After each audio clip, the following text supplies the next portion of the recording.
இந்த ஒரு விஷயம் போதுமே மீனா, அந்த பொண்ணு எப்படிப்பட்டவன் தெரியறதுக்கு. ஏங்க, காதல் வேணா வசதி எல்லாம் பார்க்காம இருக்கோங்க, ஆனா கல்யாணம் பார்க்கும்.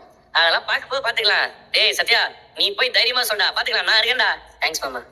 அப்புறம் மாமா, இந்த விஷயம் அம்மாவுக்கும் சீதாவுக்கும் இப்போதைக்கு தெரிய வேணாம். ஒருவேளை அக்கா சொன்ன மாதிரி தப்பாயிடுச்சுன்னா அவங்களால தாங்கிக்க முடியாது மாமா. அதெல்லாம் ஒன்றும் பிரச்சனை இல்லை, நாங்கள் எதுவும் சொல்ல மாட்டோம். ஆனா ஒன்று, நீ போய் தைரியமா சொல்லிட்டு வந்து சரியா? ம் சரி மாமா, நான் வரேன்க்கா. ஏய், ஏங்க, எனக்கு என்னமோ ரொம்ப பயமா இருக்குங்க. மீனா, 2 பேருக்கு பிடிச்சிருக்குன்னா கல்யாணம் பண்ணி வைக்க வேண்டியதானே? அப்புறம் என்ன? அவங்க வீட்ல இதுக்கெல்லாம் ஒத்துப்பாங்களான்னு தெரியல. சத்தியம் என்ன வேலை வெட்டி இல்லாமலா இருக்கிறான்?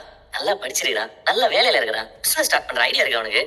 மீனா, அவன் பெருசா வருவான், பயப்படாத, எல்லாம் நல்லபடியா தான் நடக்கும். இல்லங்க, எனக்கு ரொம்ப பயமா தாங்க இருக்கு. பாப்போம்.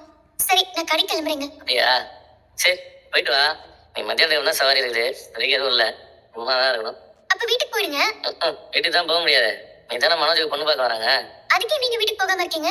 நானும் ரவியும் வீட்டுல இருக்கக்கூடாதுன்றது அம்மாவோட கண்டிஷன். நீ தடுமாற்றத்திலேயே வேலை செய்யாத, எங்கேயாவது விழுந்துட்டீங்கன்னா. பொண்ணு வீட்டுக்காரங்க வர நேரம் ஆயிடுச்சு, நீங்க போய் எங்க உட்காருங்க.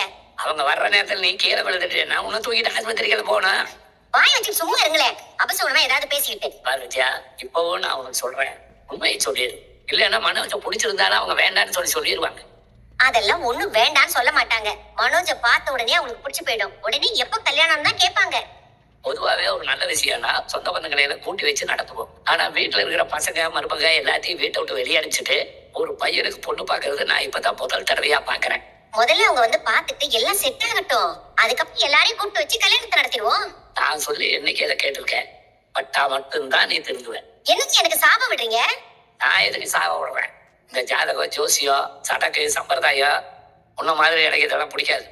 நம்ம என்ன செய்யறோமோ, நம்ம என்ன எண்ணத்துல செய்யறோமோ அதுதான் நமக்கு நடக்கும். நான் எல்லாம் நல்ல எண்ணத்தோட தான் என் பையனுக்கு கல்யாணம் நடத்தணும்னு நினைக்கிறேன். நீங்களும் அதே மாதிரி நினைங்க. விஜயா மேடம், இவங்க தான் பொண்ணோட அப்பா அம்மா. வாங்க வாங்க. ஹலோ, வாங்க. இந்தாங்க, வாங்க உட்காருங்க. இவர்தான் என் வீட்டுக்காரரு. நீங்க கவர்மெண்ட்ல ஒர்க் பண்ணிட்டு இருக்கீங்கன்னு சொன்னாங்க, எங்க ஒர்க் பண்ணீங்க? நான் வந்து செட்டில் தான். அதெல்லாம் பொறுமையா பேசிக்கலாம், நேரம் நல்லா இருக்கு. முதல்ல பையனை பாத்துருங்க. சரிங்க, வர சொல்லுங்க. மனோஜ், இவதான் இந்த மூத்த பையன் மனோஜ். வணக்கம். வணக்கம் தம்பி. வணக்கம். நான் ஒரு ஹோம் அப்ளையன்ஸ் ஷோரூம் வச்சிருக்கேன். அந்த கடைக்கு கூட என் பேர் தான் வச்சிருக்கான், விஜயான்னு. பிசினஸ்லாம் எப்படி போய்கிட்டு இருக்கு? நல்லா ரன் ஆயிட்டு இருக்கு. பெரிய பில்டர் கூட ஒரு டைப் பண்ணி அவங்க பிளாட்டுக்கு டிவி, வாஷிங் மிஷின், ஏசின்னு சப்ளை பண்றேன். ஓ,